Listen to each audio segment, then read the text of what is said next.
President Donald Trump আজ থেকে ভারতের জন্য কাঁটাতার বিছিয়ে দিলেন।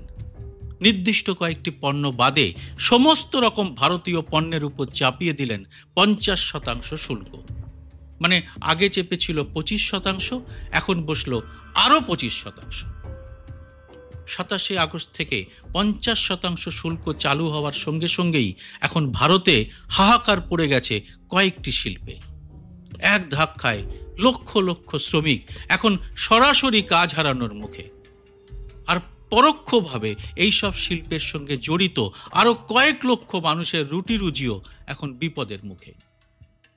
আমাদের এই রাজ্যে মানে পশ্চিমবঙ্গেও এই ধাক্কাটি মারাত্মক আকার নিতে চলেছে চামড়া শিল্পে এবং সামুদ্রিক পণ্যে, অর্থাৎ প্রধানত চিংড়ি রপ্তানিতে।